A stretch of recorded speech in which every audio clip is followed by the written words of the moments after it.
Good evening, everyone, and welcome to our MCIA meeting for April the 7th. I'm going to call the meeting to order, and I am going to start with the invocation from Commissioner Begay.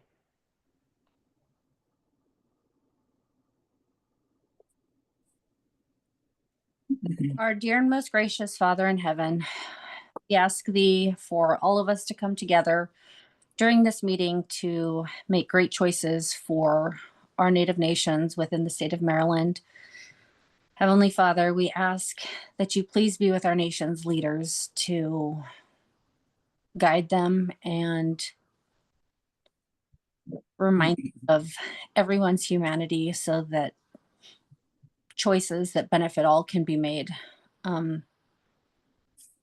We thank thee so much for the country we live in, for the state that we live in, and for the communities that we have. And we ask for a special blessing upon Indian country. And we say these things in the name of Jesus Christ. Amen. Thank you so much for that, Commissioner Begay. We do have several presenters with us this evening. I am going to ask each presenter to present in the order they appear in the agenda for the evening, and they should all be co-participants and be able to share their screens if they have any slides. So I'm gonna start. Do we have Dennis Zotai with us?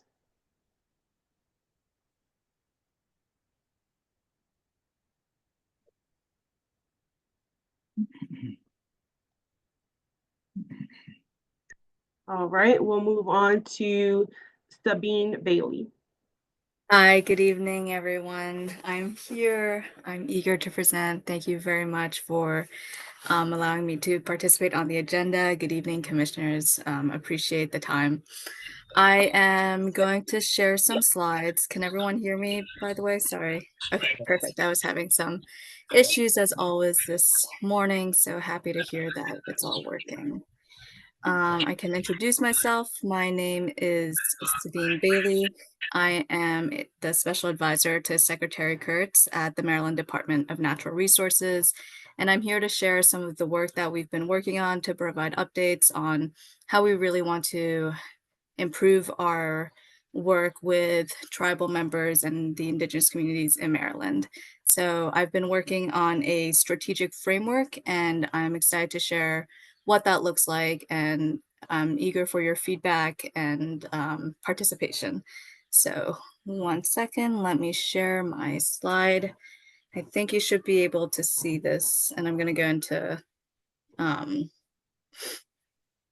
sharing mode. Can everyone see the first slide? Should say DNR Strategic Framework Overview and Update. Yes. Perfect, thank you. So like said, I'm going to just go over the strategic framework I've been working on and look forward to your feedback.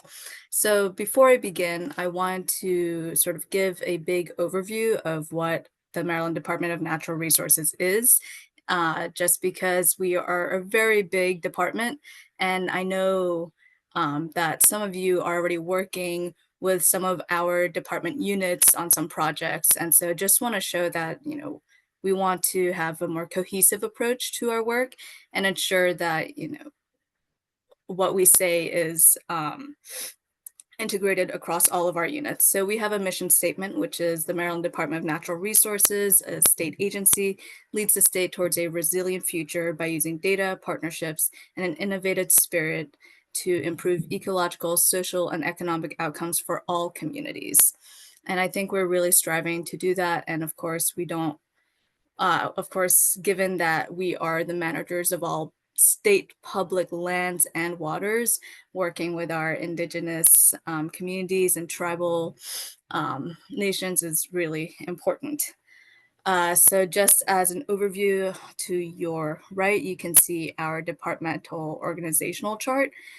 We have at the bottom, these bottom three are our branches of land resources, aquatic resources, and enterprise services.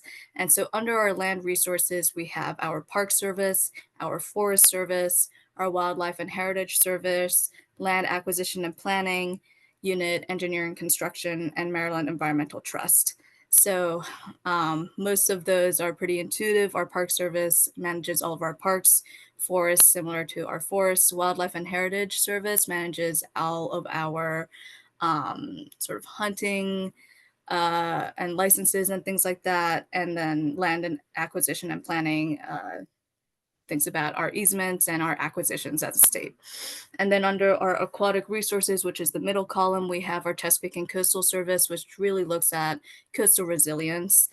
We have our fishing and boating services, which looks at our fisheries management plans, licenses, and we have our resource assessment service, which mostly does a lot of research that supplements all of these other units. And then we finally have our Critical Area Commission, which Charlotte Sheeran, and I believe Michael Malcolm at the last Maryland Commission of Indian Affairs meeting presented on some of the work that they've been doing in trying to update their regulations and ensure that all communities, especially environmental justice communities, are part of that update and ensure that we are taking that into account as we change our policies. And then we have our enterprise services. And so I just wanted to, again, highlight all of the work that we do and that, again, given that we manage all the public lands and waters, I think it's really important that we improve our relationships if possible by us being good faith actors and following up on our words to improve our relationships with the tribal and indigenous communities in Maryland. So what does that look like? Well, like I said, I've been working on this strategic framework overview and I've laid out 4 different priorities. And our very first priority, of course, is to build sustainable and trusted partnerships with the Maryland Commission of Indian Affairs, the Maryland State, local tribes, indigenous, and dissenting communities. Priority number 2 is really to reflect inwards at the department to think about and collaborate on how we can improve our tribal indigenous collaboration, input, and decision-making opportunities on DNR public lands and waters. Priority 3, again, is to really increase our cultural literacy on how to better engage and also, create and develop DNR-wide policies and processes on how to better engage and also provide resources. And then the 4th one is while we do a lot on public lands and waters, we also are a state agency. And I think, there's a lot of opportunity to work with our sister agencies. So this is priority number 4, sort of building an external network to support Maryland State, local tribes, indigenous, and dissenting communities. And so I'm going to dig into each one of those just a little bit to give a better and more grounded, a grounded idea of what this could look like. So priority number 1 is really us identifying existing relationships that we have. Again, as I said, I know that a lot of our staff have actually worked with quite a few tribal members across Maryland. And so I think it's just sort of being able to track the work that we're doing, ensuring that we're on top of it, ensuring that we are listening, that we are providing consistent and deliberate communication, that we are attending, and that we are there to show up. And a really big part of this strategy is any tribes that are interested. I think over the summer, we would love to hold listening sessions and to really co-develop respective strategic action plans that, would really highlight some of the work that we could accomplish together with each interested tribe or indigenous community. And again, my contact will be at the end and I will open up to questions and thoughts, but this is something that I'd really like your thoughts and feedback on as we continue into the season of potentially doing that. So priority 2, like I said, is to increase and improve opportunities for Indigenous participation at DNR. So that's identifying projects and opportunities. So for example, I'm thinking about all of the management plans that we have, which is land management, fishery management, forestry management, etc. And how do we ensure participation? Do we need to I know we need to do better outreach, but what does that look like? Is that a listserv? Is that, providing a DNR contact list, working through Maryland Commission of Indian Affairs to, spread the word on when we have public comment on specific management plans.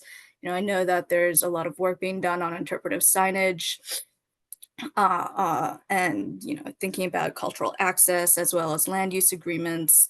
And of course, also we want to think about resilience and protection. Communities across Maryland are facing unprecedented, sea levels rising, shoreline erosion, and etc. And so, right, these are some things I think that we could definitely work on together. And then also policy and regulatory changes, as Charlotte from the the Critical Area Commission spoke about at the last Maryland Commission MCIA meeting. And then, right, this is a two-pronged approach where we identify projects and opportunities and then also identify effective outreach and participation mechanisms. And hopefully that's, again, in collaboration, because that would require your input on what would work best. Priority number 3 is really quite internal, but it is to develop an agency-wide policies and increase staff cultural literacy. And so for us, that's really kind of doing our homework, doing our research, acknowledging, the past harmful relationships we've held. And, is also a question of, is a land acknowledgement on website appropriate? What is the most appropriate avenue for that? I know that the Maryland State's Arts Council developed a whole land acknowledgement project, and as sort of sister agencies, is that something that we would not replicate by any means, but work with Maryland State's Arts Council. And then, also part of this is to compile and develop trainings and resources to increase cultural literacy. And so given capacity and budget on everyone's ends, I thought maybe inviting local experts and tribal and indigenous members to educate staff, if that is at all of interest, would be also a great avenue for greater participation and learning across, even though I know it's probably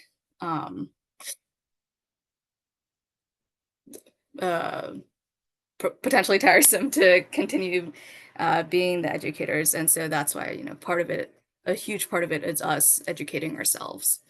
And then finally, priority number 4 is to build an external network to support local and state tribes and indigenous communities in Maryland. And and I thought that that could look like a sister agency network, thought partnership, to ensure that, we can talk about opportunities for collaboration across state governments, to create more of a synergy between us. And, there's so much work that I think can be done that's outside of just even what DNR does.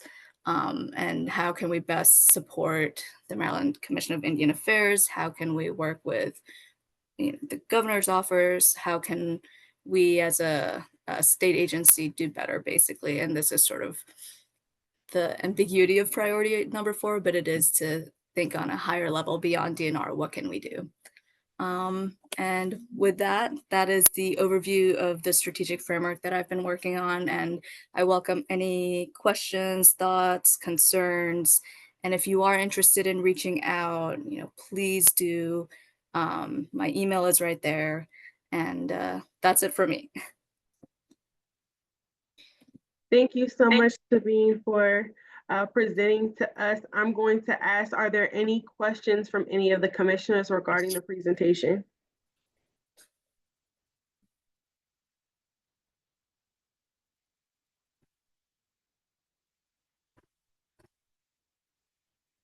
Hearing no questions, again, Sabine, I'd like to thank you for joining us this evening and presenting this information. Can you make sure that a copy of your presentation, hold on. Give me 1 second. There seems to be some questions. Hold on 1 second. Vice Chair Bradshaw, can you try now? Yeah, I'm on mute now. Yeah, Sabine, thank you for all this.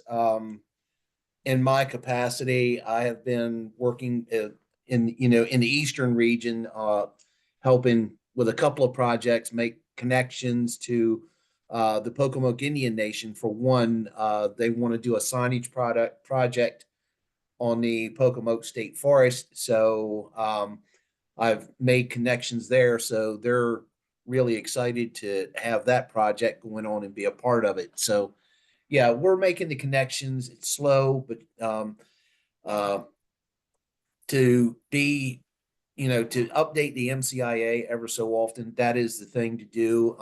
And if you have any questions, for myself, Vice Chair, Madam Chair Thomas, don't hesitate to reach out.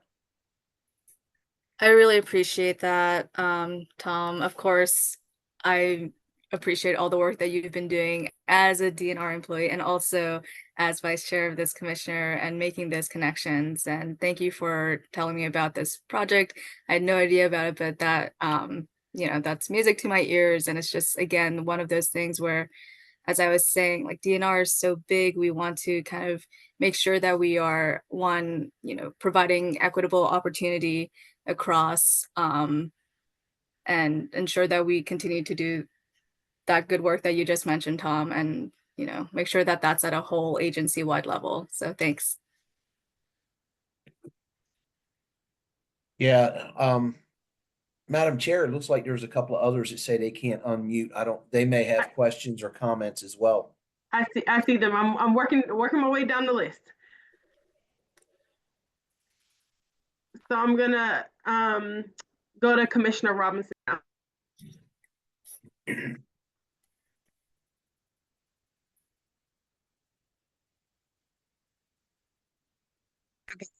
Like I'm unmuted. Thank you for your presentation, Sabine. I had a question on your last slide. You had a line that said, could this be embedded in MCIA? Which functions were you referring to? I think the sort of external network of, is there a possibility that, state agencies specifically like DNR, I don't want to speak for any other state agencies, but like Maryland State Arts Council, I just talked to them, sort of have state agencies that are interested in uplifting and supporting our local and state tribes in Maryland, have a place where we can meet that's also part of MCIA, or it could be in a completely external network. It just seemed like it could make sense that there was sort of I don't know if it's a committee, I'm not sure what the right term is, but or maybe it's this, I just don't want to take time away from these bi-monthly meetings. But that's sort of my thought is, I don't want to say mandated, but highly encouraged attendance from state agencies to, communicate and collaborate about potential opportunities that are helpful for across the state, beyond all of our, beyond the agencies that we all work in, because of, as we know, silos happen on every level. So that's where I was thinking, could we, work with MCIA? And I believe there is an advisory committee, but I'm also not sure what that fully entails either. So anyways, just a thought to throw out there. And I will make sure to send the slides so that everyone has them as well. Thank you. Thank you so much. I'm going to go to Commissioner Howard now.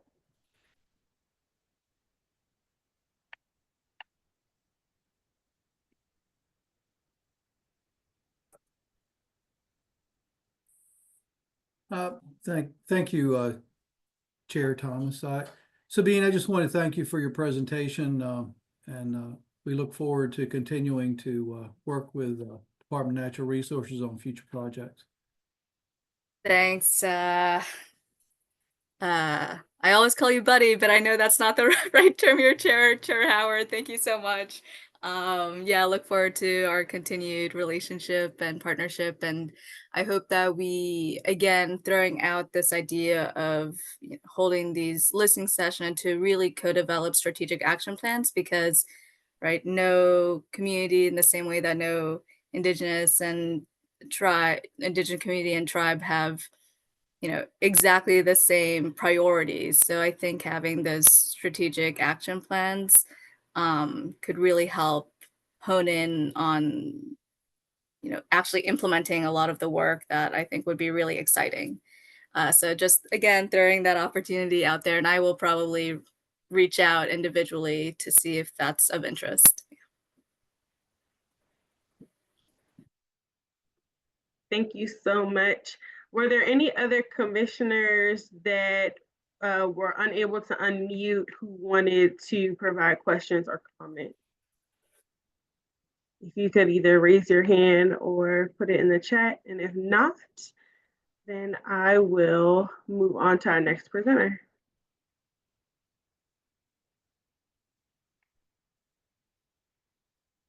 All right, hearing none. Thank you again, Sabine, so much for joining us this evening.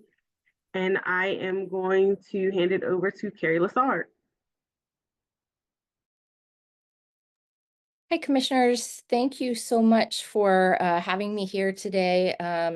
Director Colson, thanks for the invitation. Again, I'm Carrie Hawk-Lassard. I'm the Executive Director of Native American Lifelines, and we are a Title V Urban Indian Health Program in Baltimore and serving Maryland. And I'm going to share some slides with you to talk a little bit about our program. Happy to answer any questions that may arise thereafter. Okay, here we go.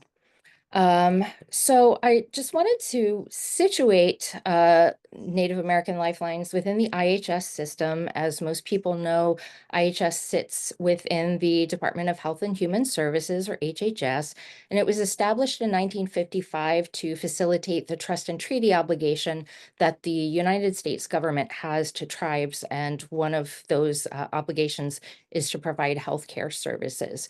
IHS has a direct relationship with tribes, and so in that way is very important in upholding tribal sovereignty and ensuring that tribes have the opportunity to consult with the federal government around the provision of healthcare services to their nations.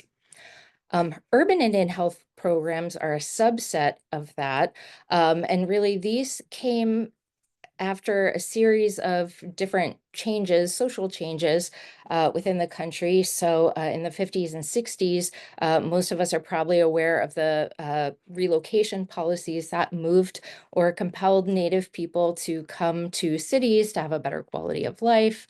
Oftentimes people did come, and not only did they find the same level of poverty and poor health that they had in their tribal communities, but those problems were maximized by the lack of connection with other Native people.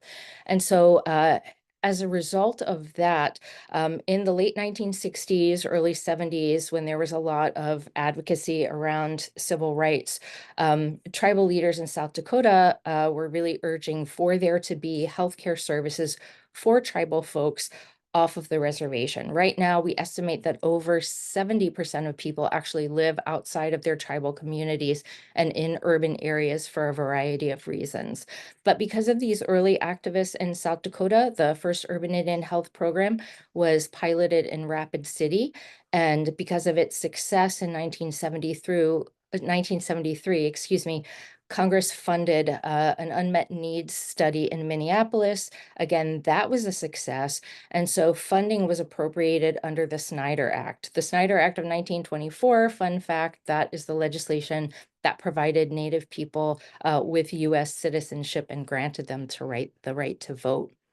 In 1976, the Indian Healthcare Improvement Act was passed. That, under the Affordable Care Act in the Obama administration, was permanently reauthorized.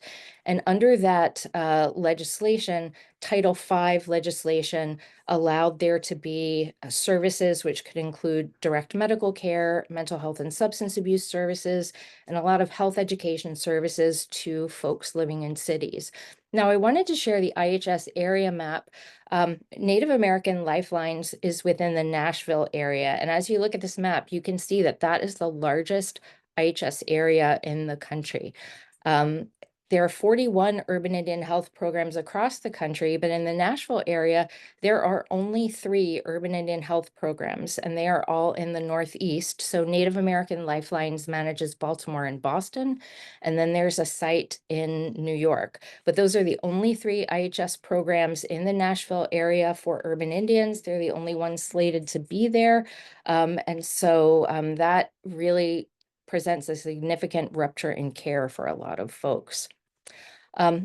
One thing I wanted you to know, especially folks from our state recognized tribes, is that urban Indian health programs have a different set of criteria than IHS direct programs. So of course, urban Indian health programs serve citizens of federally recognized tribes, but we serve members of state recognized tribes, and we can serve descendants from either of the above mentioned groups if you have documentation that you are a direct descendant of someone who was enrolled to one of these tribes. We know that there are different blood quantum requirements or tribes that may move from state to federal recognition that change their eligibility criteria. Folks in those situations can still be served by urban Indian health programs. We are an outreach and referral program, and there are several types of urban Indian health programs. There are full ambulatory programs, which are full-scale clinics, limited ambulatory programs, so some services some of the time, and then outreach and referrals, which is what we are. We don't provide any direct medical care at this time, but we do provide direct behavioral health care, which is substance use care and mental health services, and direct dental services. And there's a photo of our dentists there on this slide. They're wonderful people. Our social workers and case managers will, however, link urban Indian beneficiaries to medical care in the community, and we will pay to provide that care for you. So that can be assistance with co-pays, with prescriptions, say you need glasses, dental care beyond what our dentists provide. We are funded to be able to make sure that our urban Indian beneficiaries have what they need. We offer transportation services to connect folks to those care. And we also have a robust health education program. We particularly are focused on sexual health services, including HIV and STI testing, as well as PrEP. One thing to know, for example, the CDC found that in 2024, American Indians, Alaska Natives had the highest rates of syphilis of any other racial and ethnic group, and Native women 25 and younger had the highest rates of congenital syphilis. So it's really important to make sure that we are getting the word out about how to protect ourselves, and then making sure that folks are linked to the care that they need. Because where we are in Baltimore, but also, in our Boston community, there are high rates of opioid abuse. We do make sure that people in our community have access to Narcan and understanding how to identify an opioid overdose and how to respond to it. So some important health services that we have. Oops. Okay. I am sorry that this is not moving forward, and I'm not sure what is happening here. Okay, I'm going to stop sharing and retry because maybe that will help. I apologize. Okay. Okay. Still not seeming to work. Let me move down one. Okay, here we go. So this is really important that I wanted to share. In 2007, Native American Lifelines participated in a Center for Substance Abuse Prevention study. And what the researchers were looking at with the Native people in our community is to really identify the barriers to their ability to achieve or sustain wellness. I was talking with some researchers at Harvard about this study because what we found, I think, really surprised us. So when talking with Native people in the Baltimore area, majority members of Lumbee tribe, but not exclusively, here are the things that they said really prevented them from being able to achieve or sustain wellness. So they talked about being disconnected from cultural practices as a reason for their poor health. They talked about the experience of invisibility, so not being seen Native in a majority non-Native society.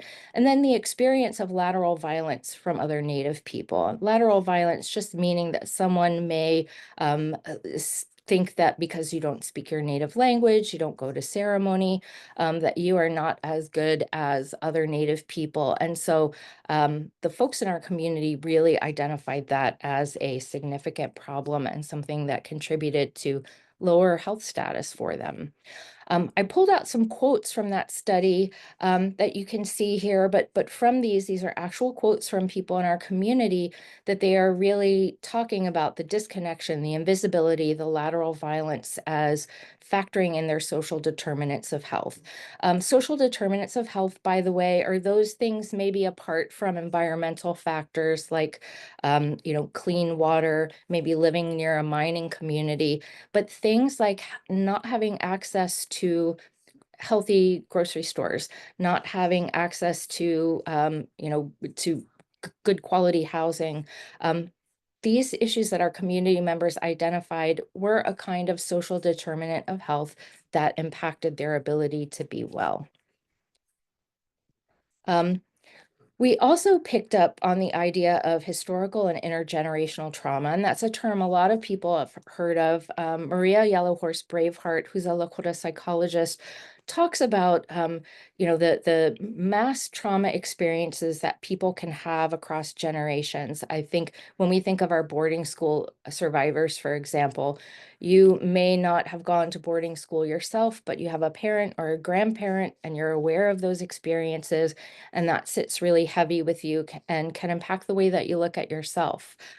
Joe Gahn at Harvard also talks about the loss of language and culture that leave people feeling that they are disconnected, and then, having the psychosocial correlates that can, all factor into having less good quality of health than you might like to have.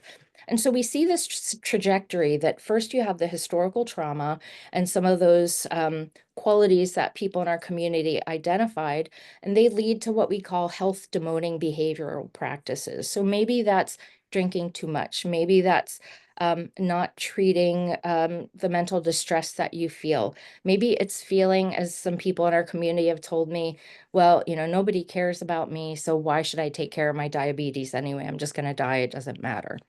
And all of those things combined can lead to poor health care outcomes, not just for the individual, but the community as a whole.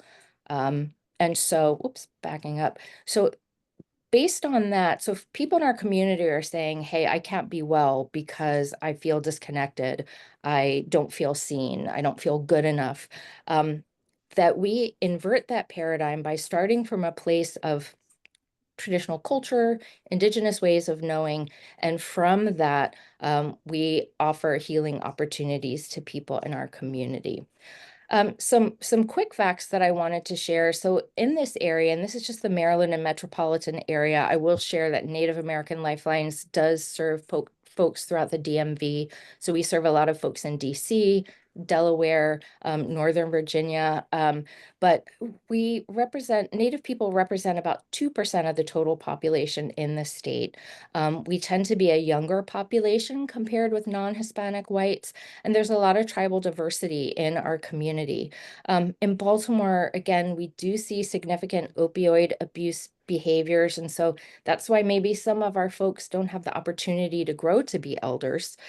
We have higher rates of poverty and homelessness than we would like to see, and then less employment, and a lot of folks leaving their educational situations earlier than maybe other groups experience. I did want to share this, and this is data collection practices are really, well, I say here really something, but something that we need to focus on about. I serve as the Baltimore City HIV Commissioner, for example, and we had a commission meeting a few weeks back, and they were sharing rates of syphilis, slides about that. And I just shared with you that Native people have the highest rates of syphilis. Native people were not included in those slides at all. And so these are HIV rates. If you'll see here, American Indians, Alaska Natives aren't listed at all on this chart, but the third highest rate of HIV diagnoses are people listed as another race. Now, we know different health departments have different data collection practices. In Baltimore City, for example, for the longest time, there were five, white, black, Asian, Latino, or other. And so when you are statistically othering a whole group of people, not only is it not, giving us the best information that we could have, but it's also very poor public health because the interventions can't get to the people that need them. One of my colleagues in the HIV space out in Naswood talked about how when you're not counted, it tells you that you don't count. And so I always like to talk about the importance of data collection practices so people know how important it is. And then for you as commissioners who are Native people, if you are engaging with any of these institutions and don't have a way to identify yourself, that you are able to raise that issue and make sure that people are aware of your concern.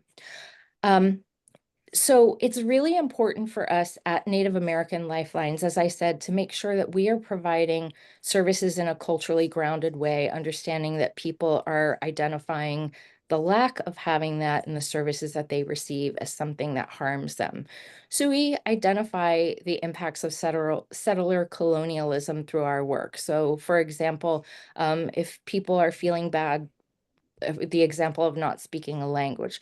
Well, there's a reason that you don't know the language, and it's because there have been ruptures in that process, depending on the community that you come from, but certainly here on the East Coast.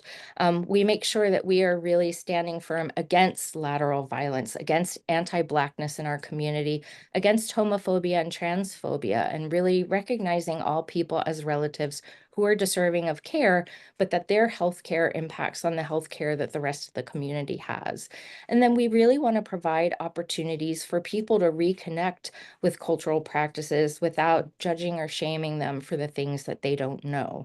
So when we have healthcare events, what we've had the most success doing in our community is providing a cultural activity that we embed healthcare services within. So for example, we just had our National Native HIV/AIDS Awareness Day round dance.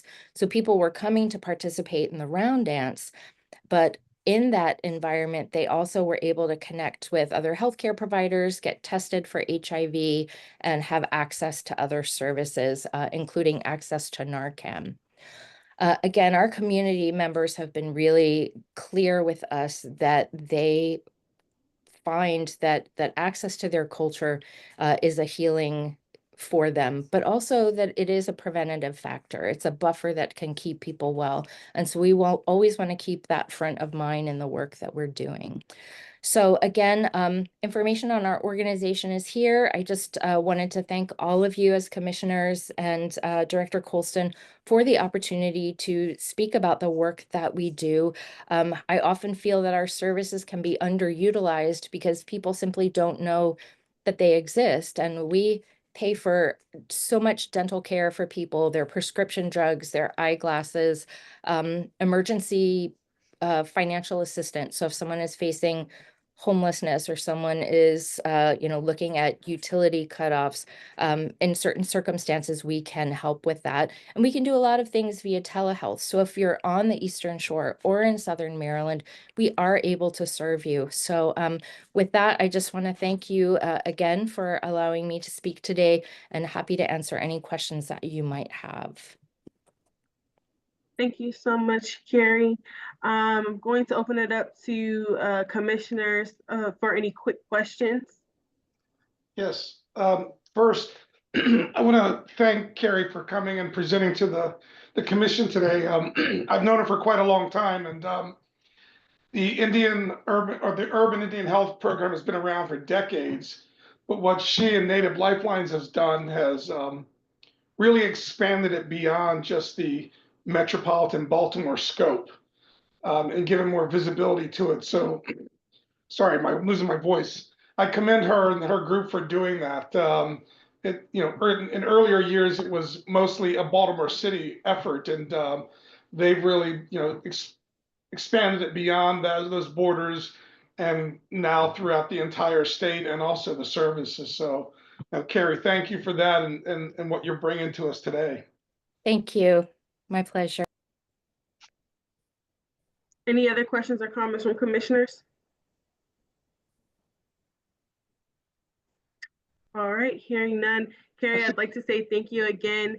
I'd love to have you come back and talk to us a little bit more about what you guys are doing with the youth, because you're doing some amazing work with the youth as well. So I definitely want to make sure that you continue to come before the commissioners and present.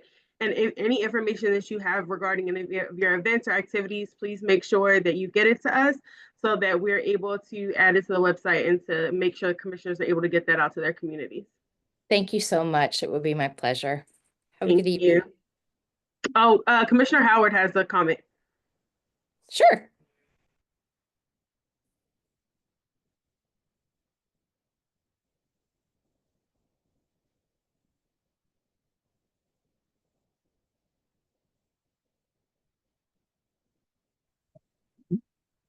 Sorry for the delay. I was having a little trouble in muting. Thank you for the presentation. I do have a concern, however, and that is the eligibility that you mentioned being tied to either connection to a federally recognized tribe or a state recognized tribe. There are many communities, descendant communities here in Maryland that do not enjoy state recognition.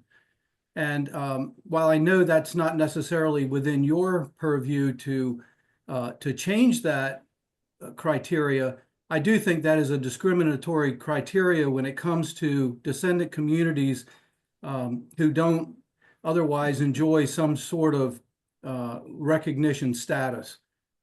We are certainly recognized within our own communities and the regions in which we live. And so I would challenge your agency, the leadership within your agency, to expand that eligibility to serve all descendant communities, not just those who enjoy some type of recognition.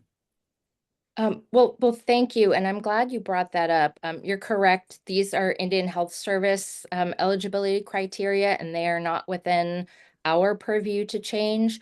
However, we have been consistently talking to our board of directors about fundraising so that if we have a line item to which people can donate, we can provide care to people who are from descendant communities.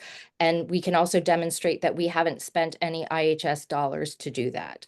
When we have our audits, of course, we have to make sure that people who are receiving care are eligible for the care that they receive. And so one of the things that I've really challenged our board of directors to do is to fundraise not only for descendant communities, but for our First Nations relatives. We have folks who are living here from Canada. And again, for these purposes, it's not really a racial or ethnic criteria, but what kind of citizenship or recognition status you have. So as we are able to grow our program and allow people to target their giving, we would like to have a fund that will be able to help people from those communities. So I'm glad that you raised that issue. Thank you. Thank you. All right, thank you so much. Is there any other questions? Hearing none, I'm going to go ahead and move to Dr. Singer.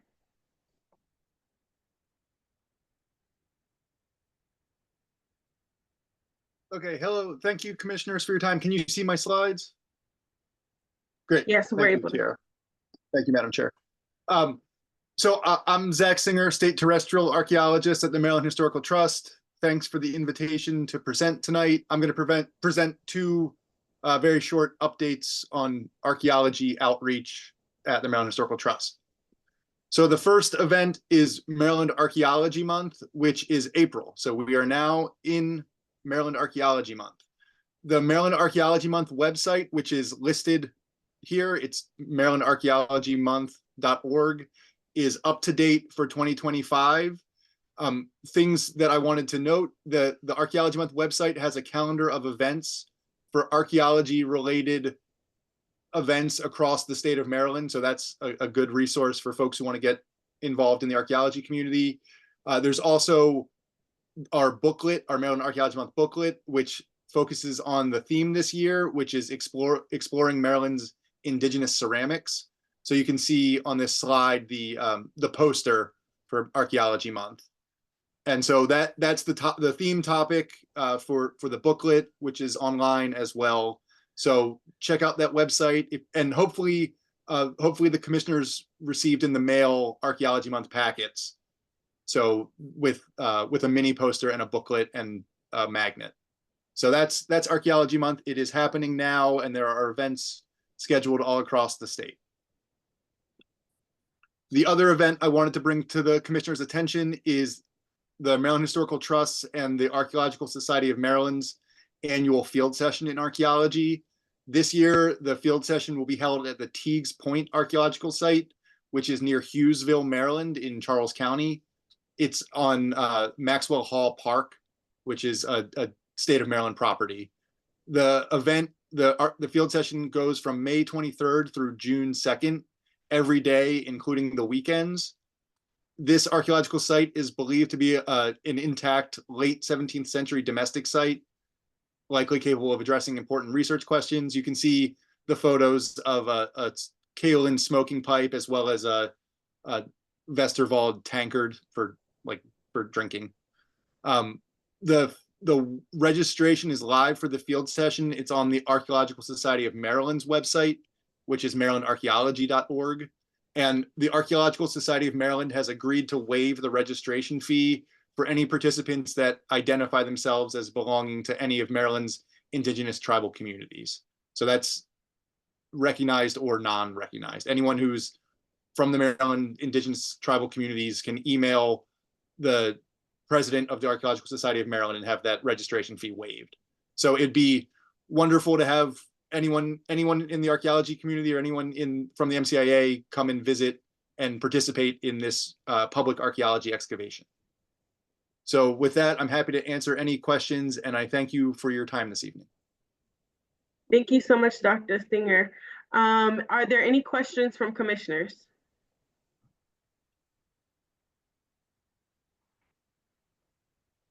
Hearing none, I do have one question. Is there an age limit on the field study?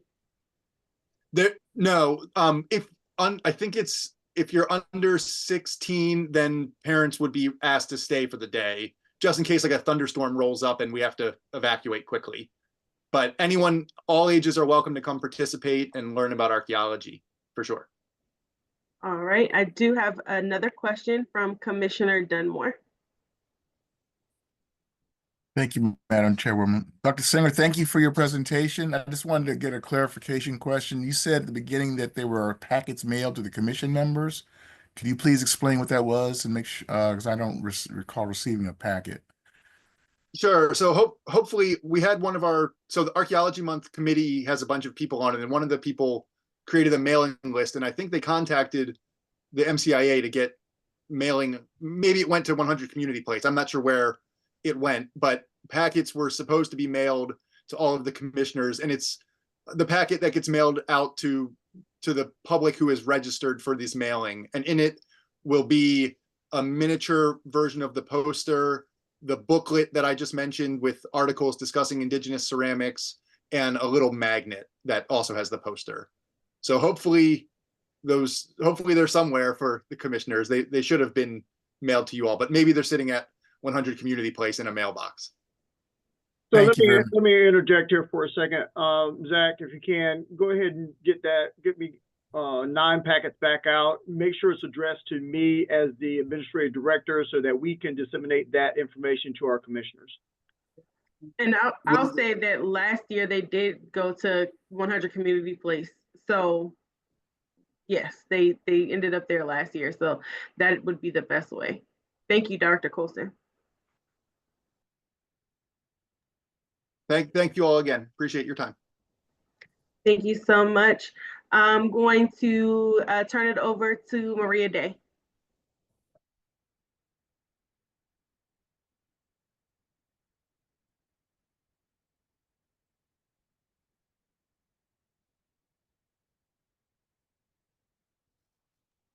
Yay. Okay, now I unmuted. Thank you, Madam Chair.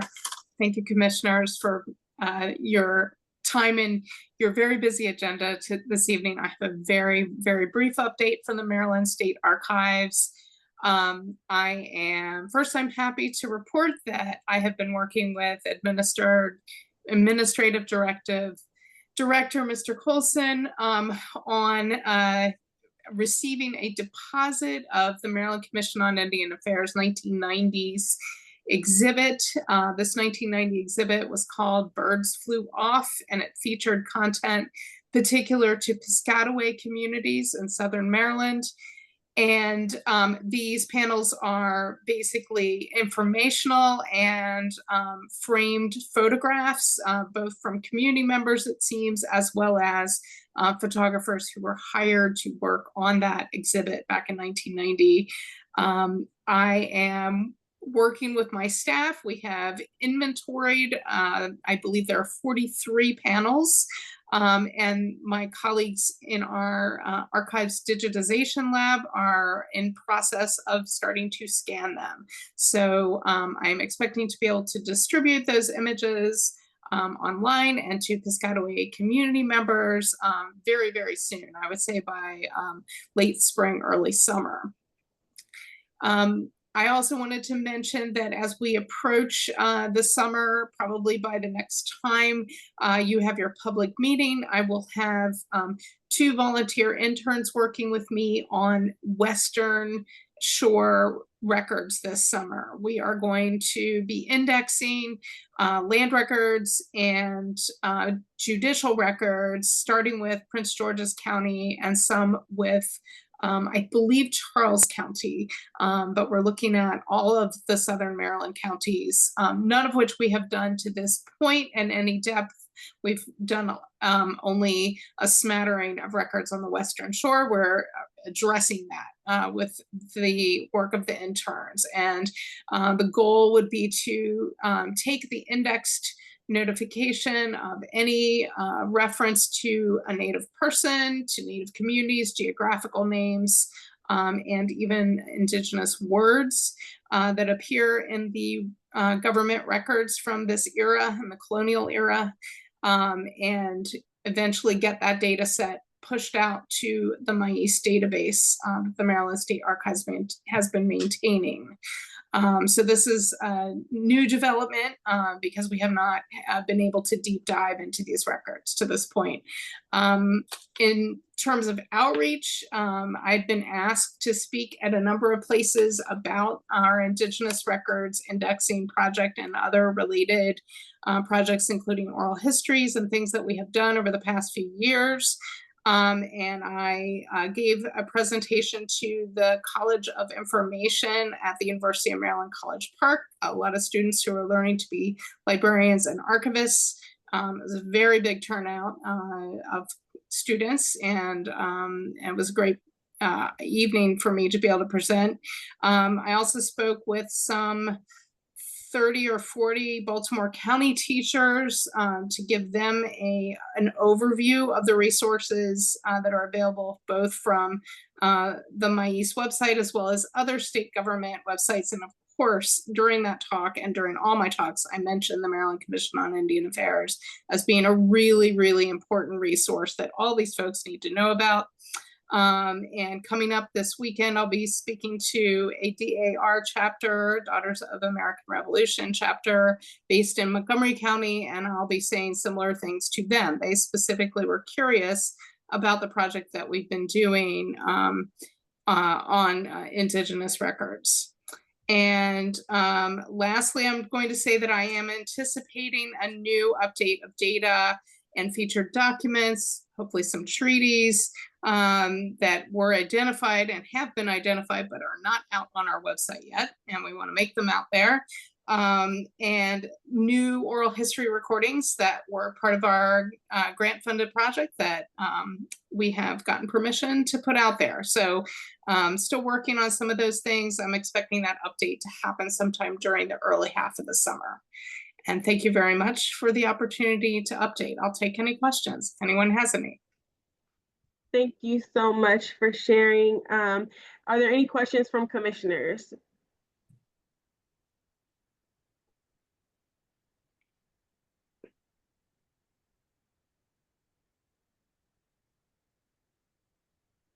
Hearing no other questions, I do have one question. Are you guys at all working with MCHC to make sure that you guys are cross-referencing records? So I know that there are collections that MCHC has that are not being included on what Maryland State Archives has. And is there a way to include maybe a capture of some of the cataloging they have to My East that will refer people back to MCHC? And I think that that just makes it a little bit more seamless for people who are looking. And we know that these items may live in different places. Absolutely. So I've actually been in discussion with the education department at the Maryland Center for History and Culture. And up until now, they haven't had a lot of online materials specific to their Indigenous records, namely the Calvert Papers. But they tell me it's coming. I know they're working on it. So I am waiting for them to give me specific pages to which we should link on our resources page so that people are aware of those additional resources. But certainly I'm very invested and interested in making sure that people know that not all the government records are actually at the Maryland State Archives, that there's a body of records that were donated privately to the Center for History and Culture, probably as far back as the 19th century, believe it or not. So yes, thank you for that. And that is definitely going to happen. Thank you so much. And I'd love for, if as that process plays out, if you could just make sure that we stay updated to where we are in that process. And I know they're working on, like, you know, their collections as well, and they're continuing to update those collections as more information has become available. So I love to see, you know, the collaboration between agencies.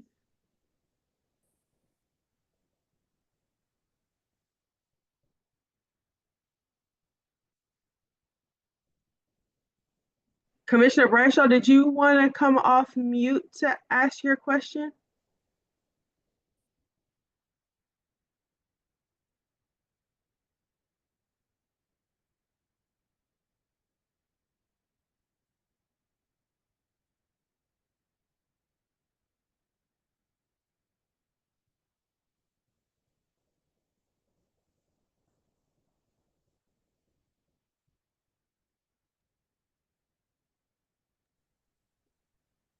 Maria. We can hear you now, Commissioner Bradshaw. Okay. When and why was it decided to start charging a fee, even though it's 20 cents a page for land records? I mean, I've had Maryland land records access since I beta tested it when it first came out, and have had access to it ever since. And I've talked to a lot of historic researchers, title people, real estate people, and of course, I also am president for the next year and a half, almost 2 years, for the Dorchester County Historical Society. And everybody I talk to is really not happy about this because, you know, it adds a financial burden to, especially with historic groups that already are working on shoestring budgets.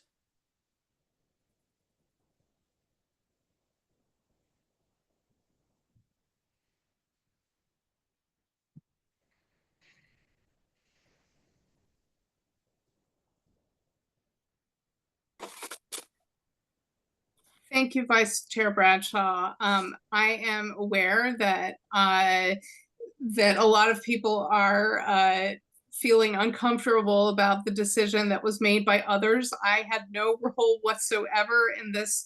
I will refer you and place in the chat the name of the Assistant State Archivist, Corey Lewis, who's been fielding questions on why the decisions were made and what procedures are have been in place all along for the process that they went through to make some decisions about this. I'm afraid it's a bit out of my wheelhouse to comment on it. It's not something that I deal with directly today. I will tell you that records that are older than 100 years are not at all being impacted by this.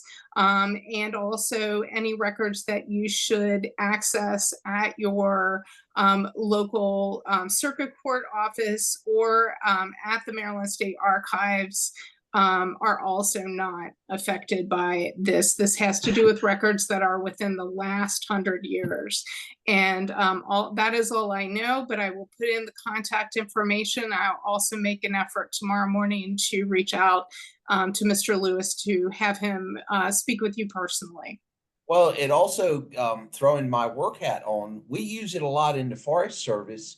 When we do, well, there's actually two ag tax programs, a woodland assessment program, which is through SCAT. Let me just interject. Let me interject just for a second. It's just because of my position, and if we could be mindful for our commissioners not to be exchanging hats, because here tonight you're wearing the hat of a commissioner. So I just want to be. I understand that, but you know, it also affects us at work too, because we use it a lot when we're doing research. Totally understand. Totally understand. Just want to make it, for public record that, I have a responsibility to acknowledge. Understood, and I thank you for keeping me in check. Thank you, sir.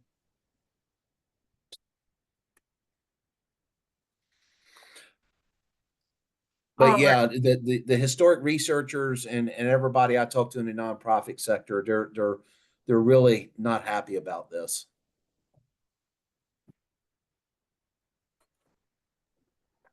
Thank you so much for your comments, Vice Chair Bradshaw. Are there any additional commissioners that have questions or comments? I know there's an issue with the unmuting. If you could raise your hand and I could unmute you.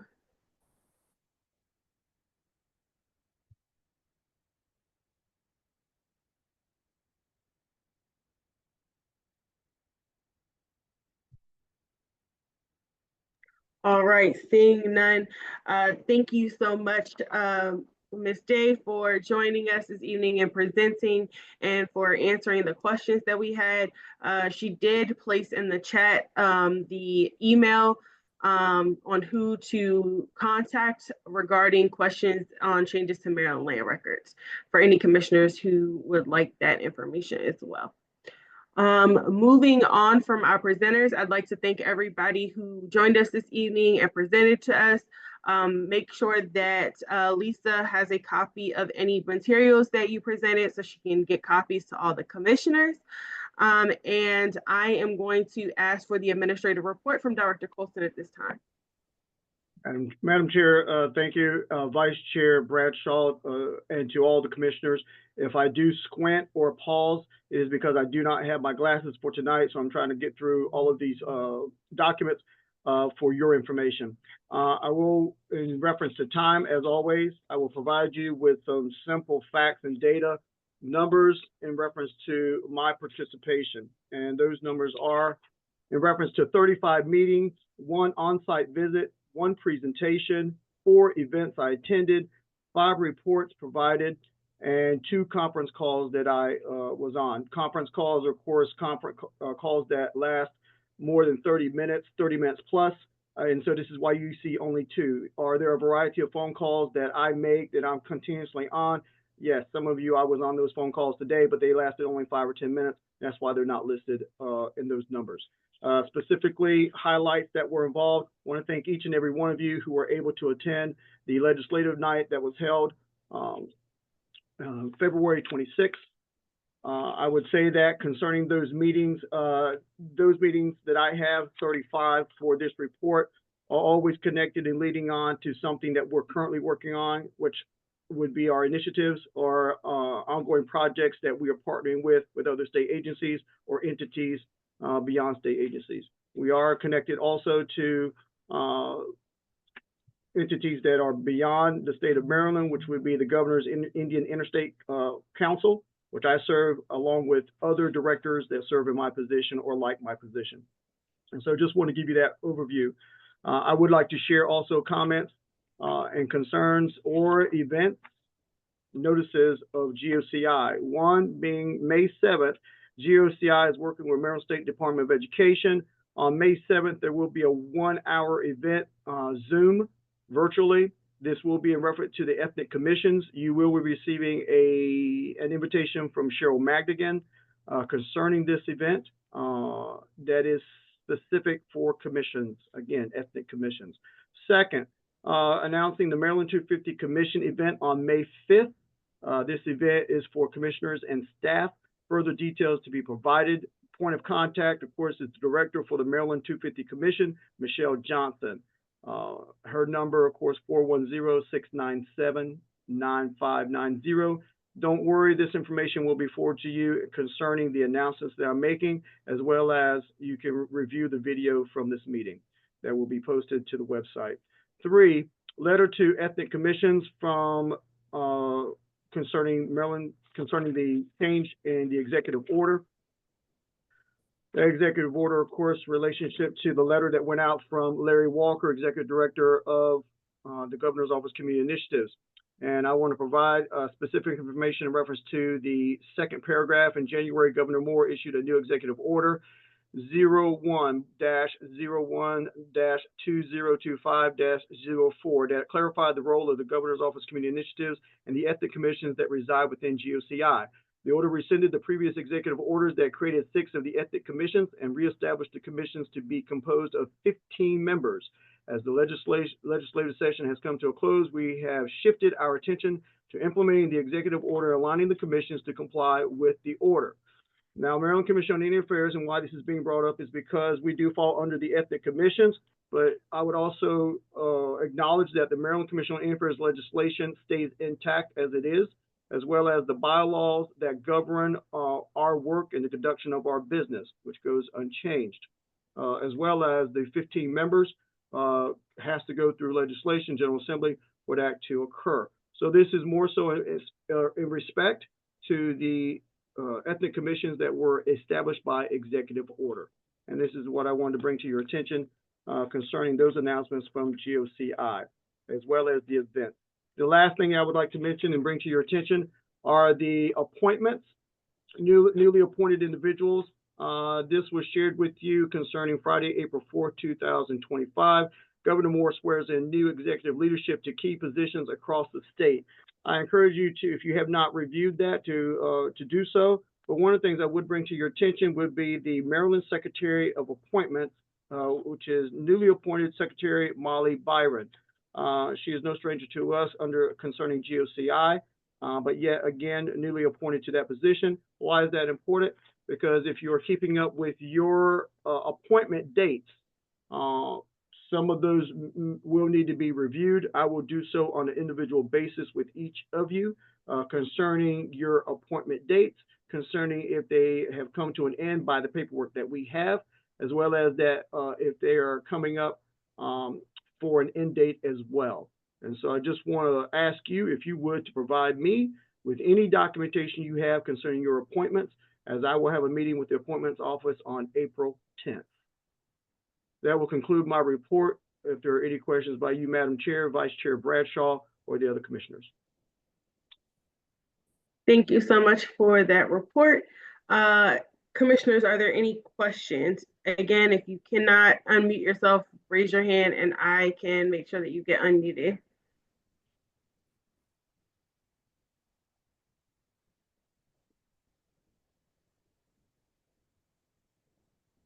All right, hearing none, I am going to move on to committee reports. We only received one committee report, And that was from Commissioner Robinson. So I am going to hand it over to you to.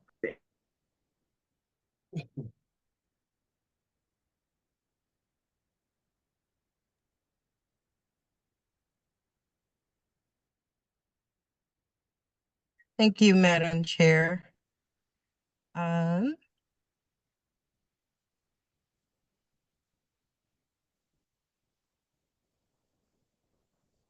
Trying to share it.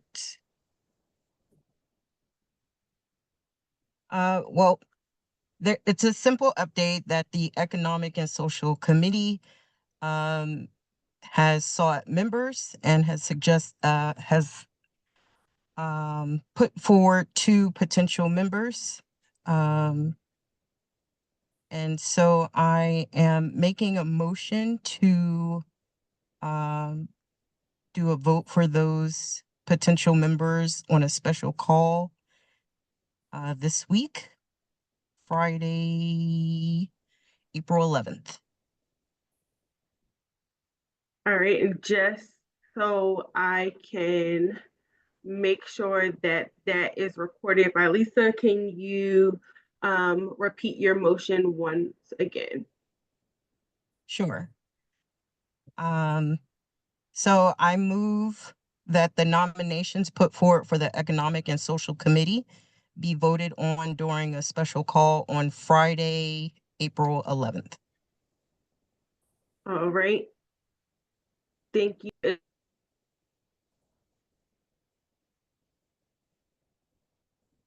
You're muted. Oh, I see that there's some hands up, so I am going to unmute because you need to get a second. I'd like to make a second that motion. All right, thank you for the second. Are there any discussions from commissioners? I'm going through and unmuting folks, so if I miss you, let me know. I have a quick question.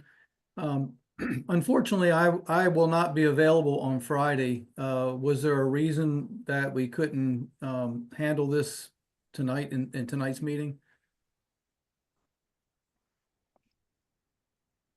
The motion was for Friday. Has made, I'm not going to speak for Commissioner Robinson, but has everyone had a chance to review the bios and things that was sent over? Well, so far as I'm concerned, I have not received the bios or the names. So I may have missed it in my email, but at any event, I haven't received it.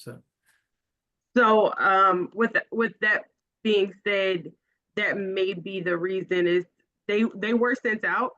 The bios were sent out, but want to make sure that everyone has time to review them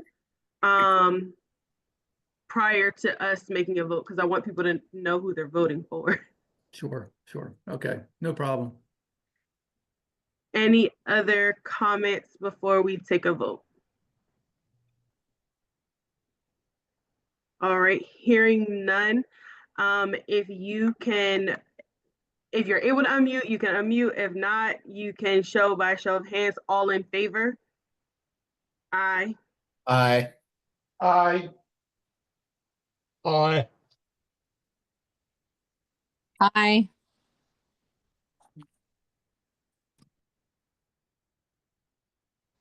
Aye. Any opposed? Any abstain? All right, Lisa, were you able to record that vote? Yes. All right, can you give us a readout of the vote, please? I have it on AI. To catch it here.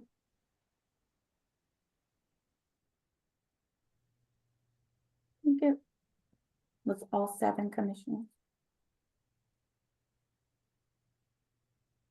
It should be 8, including Commissioner Robinson. Oh, it was all 8. I have a question though. What time Friday? I didn't catch that. We can send an email, but I believe 6 o'clock was what we did the last one at, if that works for commissioners. But we can also send an email to get everybody to RSVP to that, to make sure we have a quorum. Thank you. So it's 8 ayes and no one opposed. Thank you for that.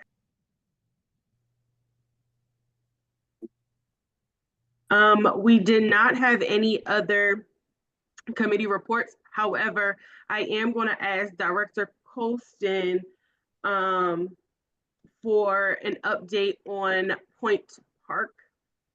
Yes, so Madam Chair, before we move forward, and Commissioner Dunmore, you still have your hand raised, so I don't know if you have a question. I do.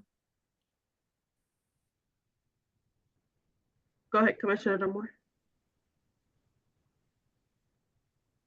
Sorry about that. I did submit my report, but it was late. So I just want to make sure it was on record. It was submitted, but I did not make the deadline on Friday.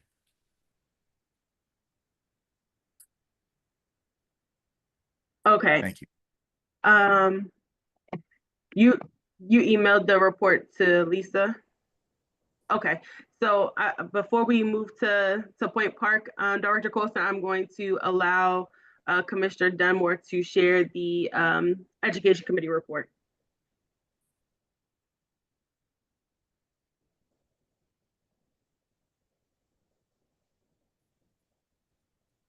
Commissioner Dunmore, you're muted again.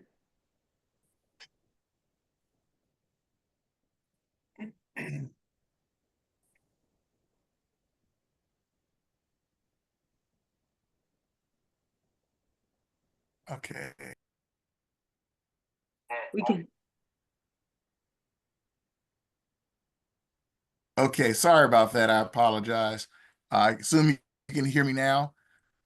Just a quick update. I just wanted to for the Education Committee, as of April 7th, we now have 2 members who are on the committee, Jessica Dickerson and Ashley Esposito. We have 1 member who's in the process, Lynette Weaver, and I need to get a status update from Goshi on her status. I have been able to contact a representative from the Maryland State Department of Education, or MSDE, Peter Ramsey, who also will be joining the committee. We're in the process of getting him to join now. I do need to meet and get some technical assistance on setting up our first meeting. So I'll be in touch with Lisa and maybe Keith to talk about that in the coming days. Everyone's excited and ready to move forward. Thank you very much for your time. Thank you so much for that report. Are there any questions from commissioners? Commissioner Dunmore, I will ask that if you, I'm not sure where you're in the process with Director Colston and getting those folks voted on, the additions that you talked about, but if they're ready to go, is that something that could possibly be added to the special call meeting on Friday? And that can come, the answer can come from you or Director Colston, because I don't know where you guys are in that process. So the answer to that is that any votes that are required for any committee members can be established and taken care of for your special call meeting on Friday. Thank you. So commissioners, I'm going to put a blanket statement. If you have folks that have not been voted on for your committees, please submit them by tomorrow so that people are able to review them prior to the special call meeting. Send an email to Lisa, CC Keith, and all the commissioners on there so that we have that information, and that should include their bios as well.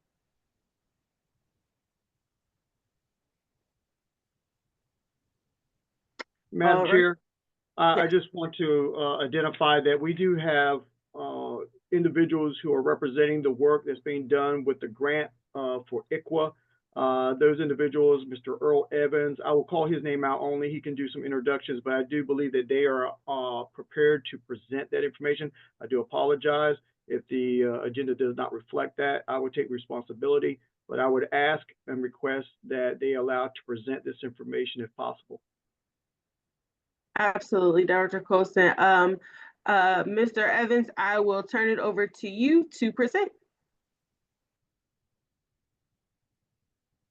Thank you, Madam Chair. Good evening, everyone. My name is Earl Evans. I'm an enrolled citizen of the Halawasaponi Indian Tribe in North Carolina.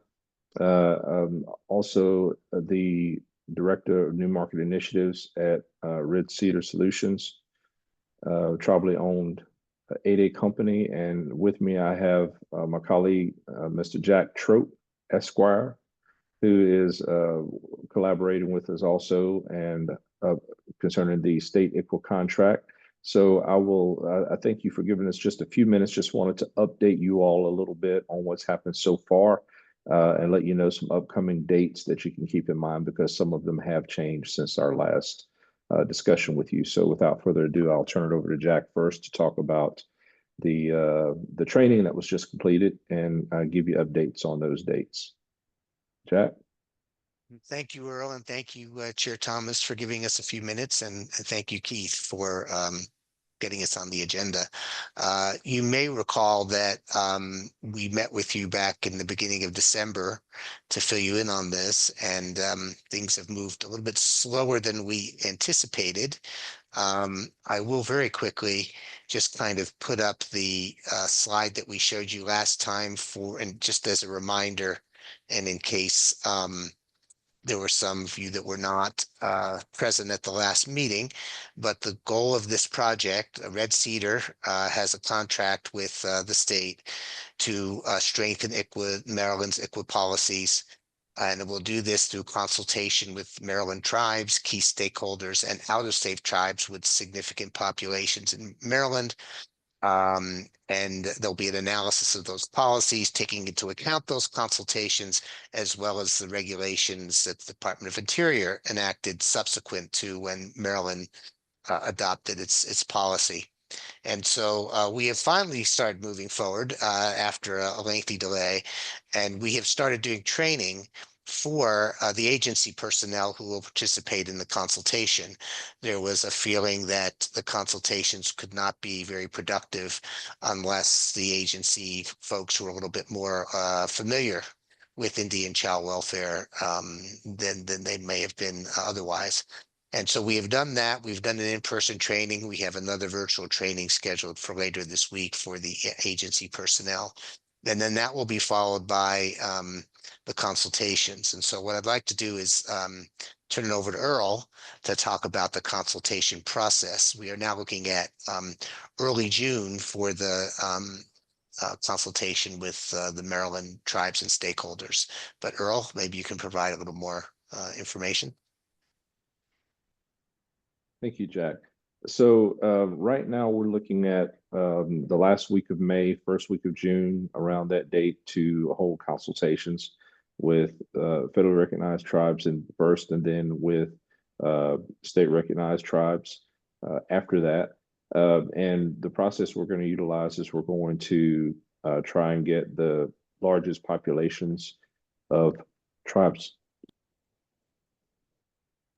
Sorry, I thought I had to sneeze there for a second.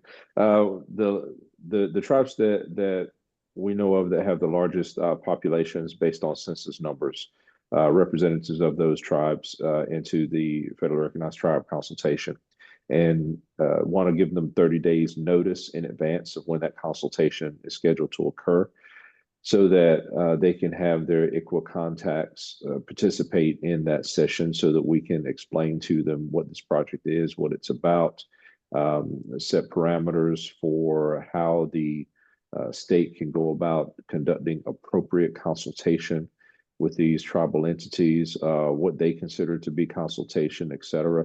And then after that, we want to do the same with state recognized tribes, of course, also including any folks who are from tribes that may not be headquartered in Maryland, but may have a large amount of tribal citizens that are located in Maryland, which may result in most of the potential ICWA cases, and cover the same types of topics with those tribes as well. Jack, do you have anything you wanted to add?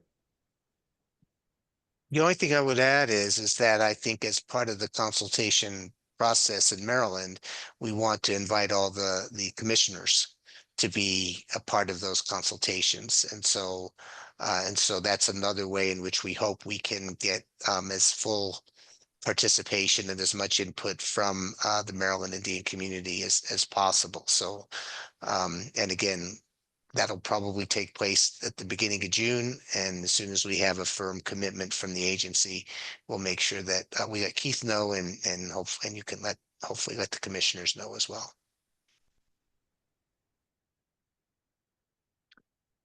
And I'll add to that the training session that we held for the state last week went very well. Jack did a fantastic job, I believe, presenting the training. We had a bunch of fantastic questions from the state personnel who took the course. We had, what was that, Jack? About 28 different state officials that attended. Director Colston was there as well. And as always, we thank him for his being a gracious host and helping out with talking about a little bit of the Maryland specific Indian community on some of those topics that someone like him is more familiar with than we are, since we don't live in Maryland. So we certainly thank him for all of his participation and input in that. And we also are very appreciative of the state for taking this on and making sure that they try to help people learn what they need to do related to ICWA, because we issued a pre-test and a post-test, and we could definitely see a difference in the outcomes of what people knew versus once the training was over versus what they knew when the training started. So thank you so much for giving us a few minutes of your time tonight to just provide this brief update, let you know about the date changes. Very appreciative of your time and honored to be here. Thank you so much. And we're happy to take any questions now or later if that's your pleasure, Madam Chair. Thank you so much for that presentation. Commissioners, are there any questions?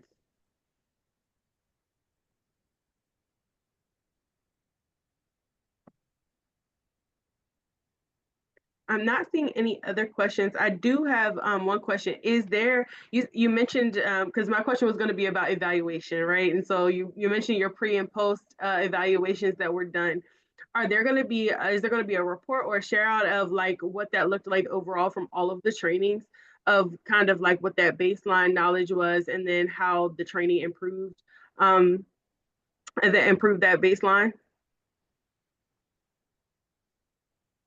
We will be doing a report and we will be submitting it to the agency. And I would guess if you requested from the agency, hopefully they would share it with you as well. I think one thing I will say is that the level of knowledge was quite low. It was better after, but there's still a way to go. And so that's where we'll be working on that, hopefully, and helping to increase that level of knowledge even further. I appreciate that. I'm always looking for the data to support the work that we're doing so that we can continue to increase that number. And maybe if you do a follow-up training, instead of 28, you'll have 48 there, because we'll be able to show that we increase knowledge through that training. Well, we're doing a hybrid I training. should tell Go you, ahead, Jack. yeah, we're doing a virtual training, and apparently over 100 people have signed up from the agency. So it won't be as extensive as the in-person one, but still, hopefully it will help. Thank you so much. We do have another question in the chat from Commissioner Robinson. She's asking, is the training provided to the agency staff also available to the tribes?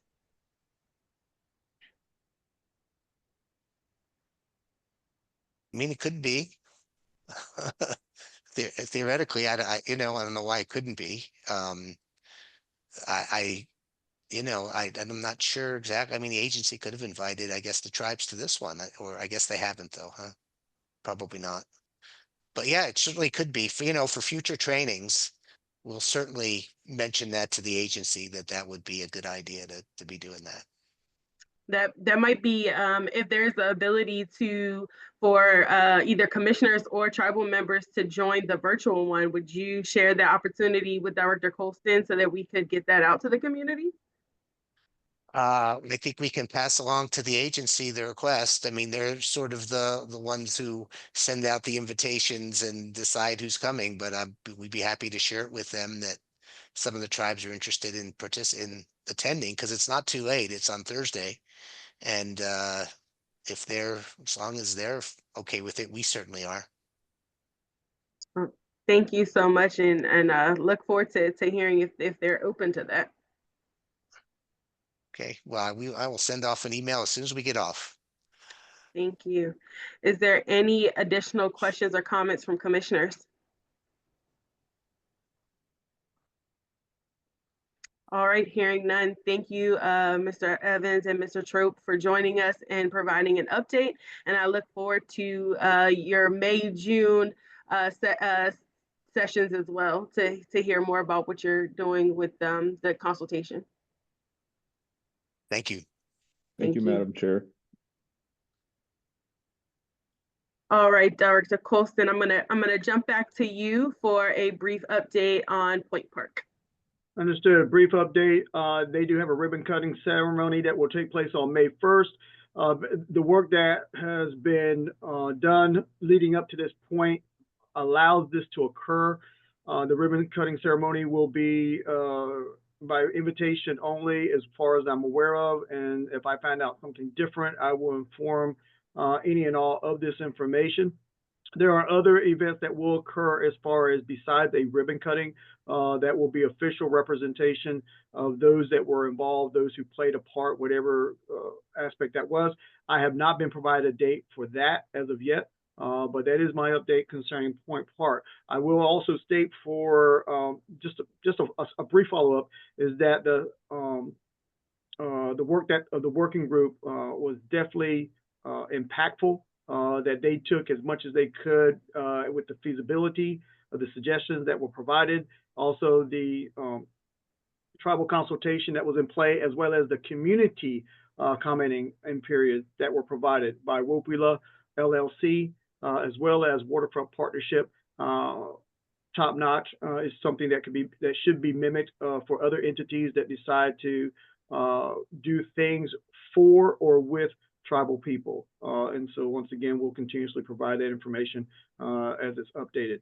I will move on to the next of my reporting for the working groups, the Recognition Advisory Committee. We do have information to share with you, and that we are asking, I'm strongly advising the nomination that I provided to each of you concerning Dr. Gabrielle A. Tyak. That information was sent to you. I would strongly advise that part of the voting processes that are going on, that's in play because of this meeting tonight, that nomination be utilized for voting purposes on Friday as well. I would advise a motion for that nomination to be accepted. And if you get a second, whatever discussion follows, and then we could add that to the agenda for Friday. I make a motion to go with Director Colston's recommendation. Can you actually put that in the form of a motion for me so that Lisa can record the motion? Yes, I make a motion that we accept Director Colston's recommendation for the genealogists to move this recognition petition forward, and that we vote on it at the Friday special called meeting. All right, is there a second?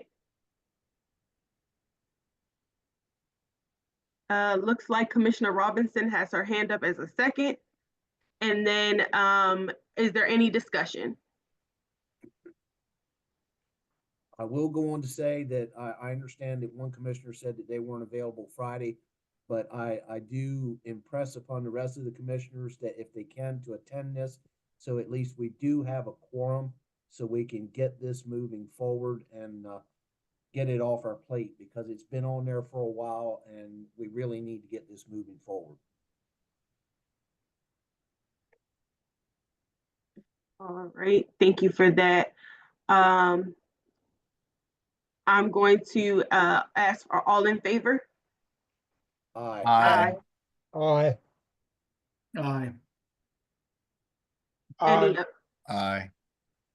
any opposed? Any abstentions? All right. Lisa, were you able to record that vote? Yes, Madam Chair. All right, thank you. So that motion has passed. So we will be voting on committee members for the social and economic as well as for RAC on Friday's meeting. All right, that is going to wrap up committee reports and working group reports. Madam Chair? Go ahead, Dr. I apologize. I apologize for interrupting, but yeah, I want to make comments that concerning the appropriate places were closed, APR, part of the working groups. That working group, I would advise that a letter be sent with your signature to MHT concerning the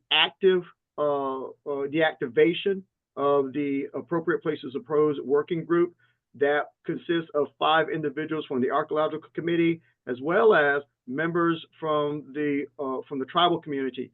That will need to take place so that we can replace the members that are no longer on the working group that represents tribal communities. So I would not strongly, but I would advise that letter comes from you. That I would go so far even to suggest and advise that there be a motion for that letter so that we, for public record, that the entire commission was supportive of such a letter coming from you as chair and going through the proper procedures and making its way to MHT to request this. I make that in the form of a motion that a letter from Madam Chair be sent to MHT to reactivate the working group, which truthfully should have never been deactivated, especially in light of the Y ossuary situation, that we need to get this moving forward and taken care of. Vice Chair, can I get that in a formal motion so that Lisa can record the actual motion? I make a motion that we send a letter to MHT to ask them to select their archaeological representatives for the working group, and that it get reactivated so that we can replace any tribal representatives that need to be replaced and get this working group back active. Okay. Lisa, were you able to get all of that? Yes. Yes. Thank you. Is there a second?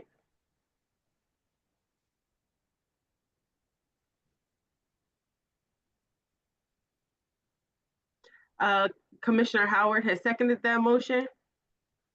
And any discussion?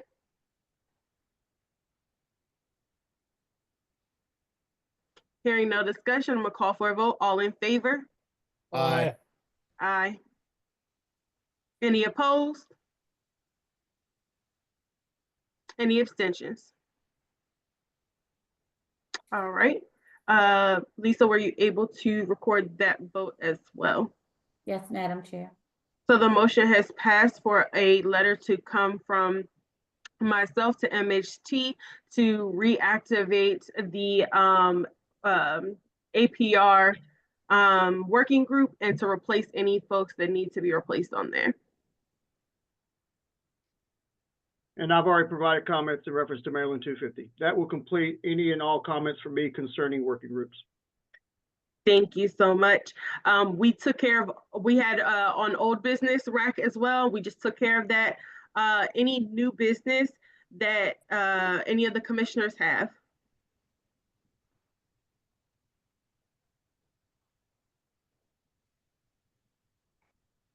All right. Hearing none, I'm going to move on to public announcements on future community events. But before I do that, I want to go on the record and say that on March 10th, I had the honor of attending the Women's History Month celebration at the Governor's Mansion that was done through the Women's Commission.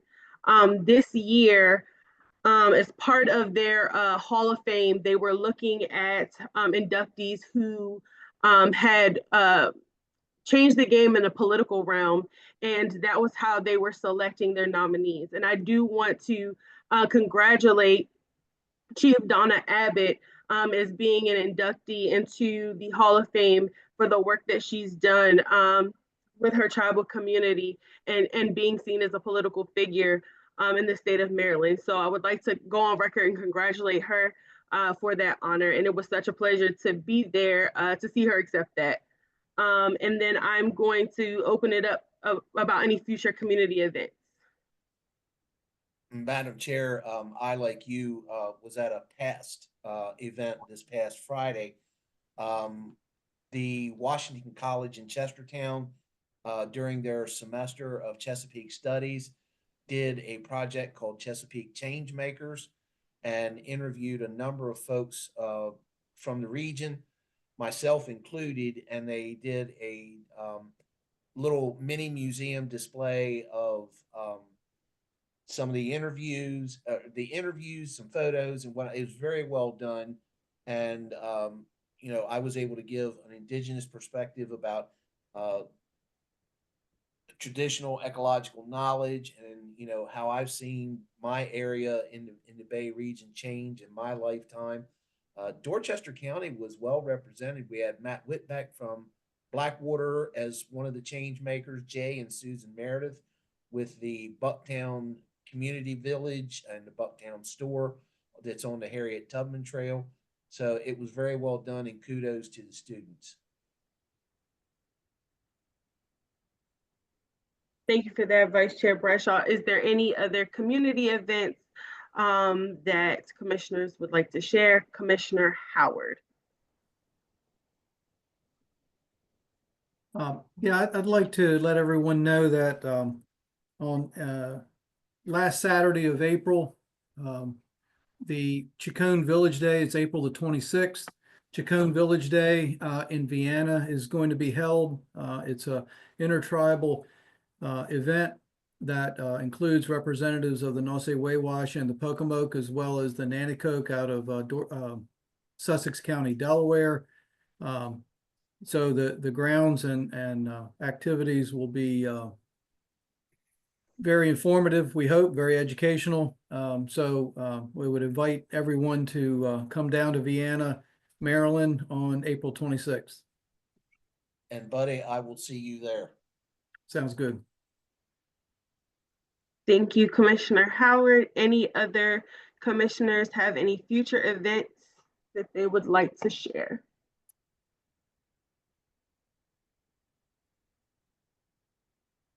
All right, hearing none, I am going to go ahead and ask for, again, if just a reminder for anybody who is has community events that they would like to have included in information that's going out to other commissioners or added to the website, please make sure that is being sent to Lisa and CC Keith on it as well. So hearing no other future events, I would like to thank everyone for joining tonight, and I'm going to ask for a motion to adjourn. Motion to adjourn. Seconded. Thank you. All in favor? Aye. Aye. Any opposed? Any abstentions? All right, hearing none, the meeting has adjourned, and I hope you all have a wonderful evening, and I look forward to seeing all of you guys on Friday. See ya. Thank you, everyone. Thank you. Thank you.